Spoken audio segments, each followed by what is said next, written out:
What's up, New Beginnings Church? Happy Thursday. We're here with Shane Willard, and I'm just going to say for the record, if you have missed these and for some reason you've been on vacation, you went to Hawaii, you need to pause what you're doing and just go all the way back to the beginning because this has been so ridiculously good. We've been talking about being a peacemaker, but yesterday we got into something interesting that really, when you think about the hostility of cycle, we don't start by lobbing grenades. No. We start by lobbing words. Correct. And by using our words, talking about the power of gossip and how that destroys or even defames the image of God in me and them. Correct. Well, so what other ways are you talking about the evil tongue? It had to be more than just gossip. Yeah, of course. So if you go all the way back to the Samson story, that actually started with words. Right.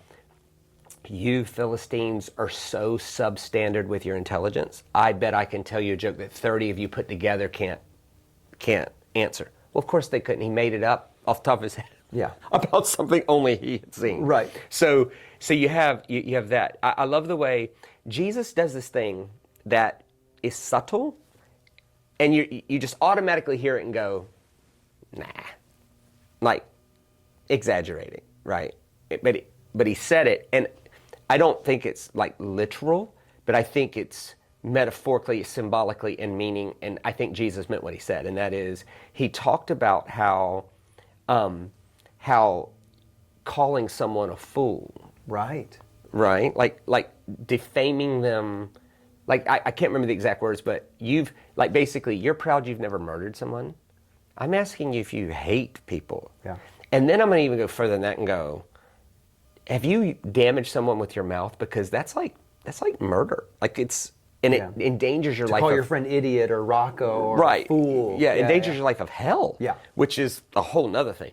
But because it's the stuff that you alluded to it yesterday about how we pick and choose what we want God to destroy about others, and then we just ignore our own stuff. Like, I've heard somebody, from a thing say, if you have this sin in your life, you'll die and go to hell. But he was easily 120 pounds overweight, and he had ignored all, like 86 verses in the Bible forbidding overeating in favor of something that wasn't his issue.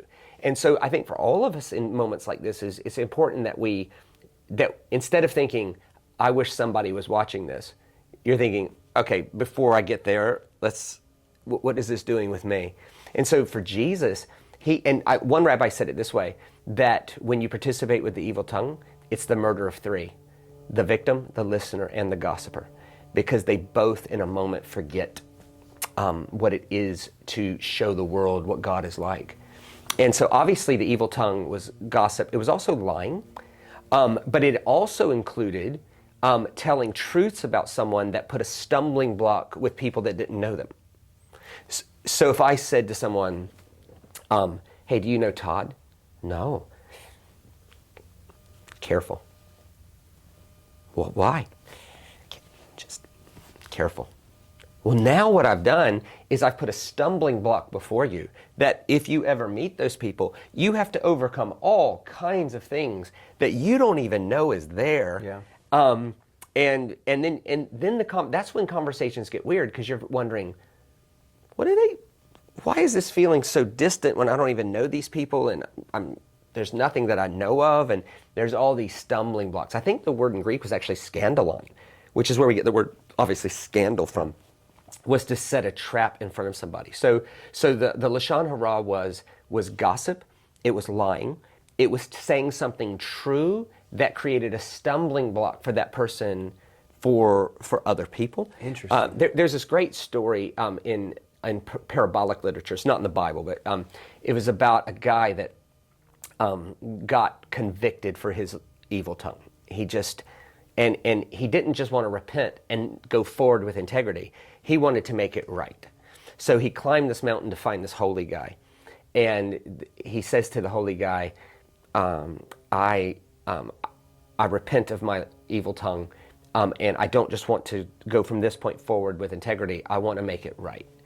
And so the holy man said, well, I need a pillow. And so he gives him a pillow, and he cuts the pillow open. It was full of feathers, and he does like this, and it's windy, and the feathers just go everywhere.